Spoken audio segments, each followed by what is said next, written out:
Hello, and welcome to another book summary.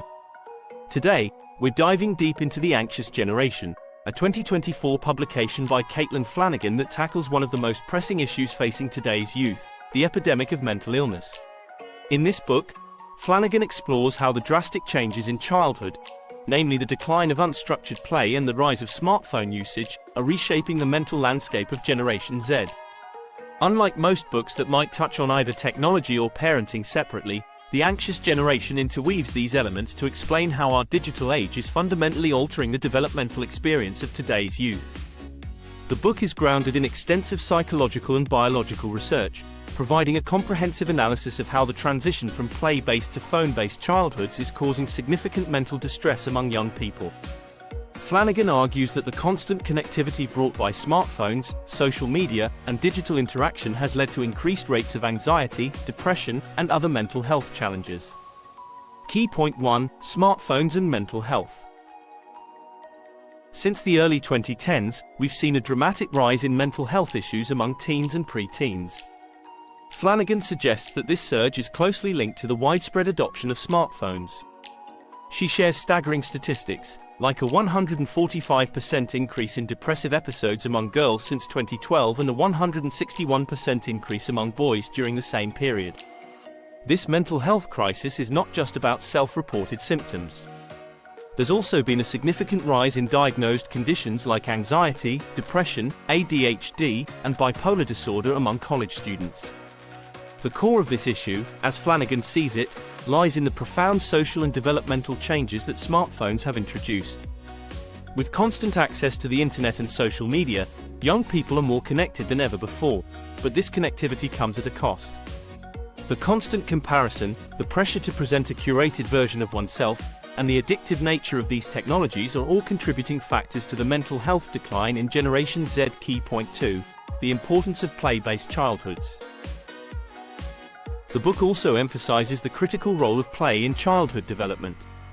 Flanagan points out that traditional, unstructured play is essential for children to develop critical social and cognitive skills.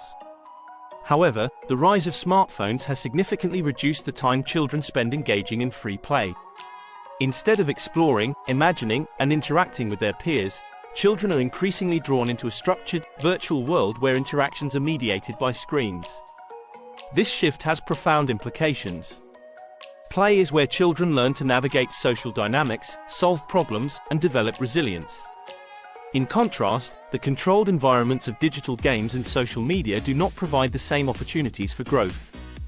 As a result, today's children may be missing out on key developmental experiences, leading to increased anxiety and a decreased ability to cope with the challenges of real life. Key point 3: The 4 harms of smartphones. Flanagan identifies 4 main ways that smartphones are harming children's mental health: social deprivation, sleep deprivation, attention fragmentation, and addiction. Social deprivation. Despite being more connected than ever, children and teens are spending less time engaging in face-to-face interactions. This lack of direct social contact can stunt their social development and contribute to feelings of isolation. Sleep deprivation. The blue light emitted by screens and the constant notifications keep kids awake at night, disrupting their sleep patterns. This lack of sleep is strongly linked to higher levels of anxiety, depression, and other mental health issues. Attention fragmentation. Smartphones and social media are designed to constantly pull attention away from whatever task is at hand, making it difficult for young people to develop the ability to focus deeply. This issue is especially problematic during adolescence, a critical period for brain development. Addiction. Finally, Flanagan addresses how smartphones and social media apps are designed to be addictive. The constant need to check notifications or engage with content leads to compulsive behavior, which can exacerbate feelings of anxiety and depression. Key point 4: What can be done? In the final section of the book, Flanagan offers practical advice for parents, caregivers, and policymakers on how to mitigate the negative impacts of smartphones on children's mental health. She argues that while structural changes at the societal level are essential, there are also immediate steps that can be taken within families.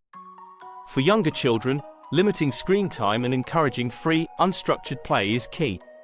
As children grow older, fostering independence in the real world, whether through walking to school, taking on responsibilities at home, or engaging in extracurricular activities can help counterbalance the allure of the virtual world. When it comes to teenagers, Flanagan suggests a gradual introduction to smartphones and social media, with clear family rules and ongoing monitoring for signs of mental or emotional distress. Final thoughts. The anxious generation is a wake-up call for anyone concerned about the future of our youth. By understanding the profound impact that smartphones and the digital age are having on childhood development, we can take meaningful steps to support the mental health of Generation Z.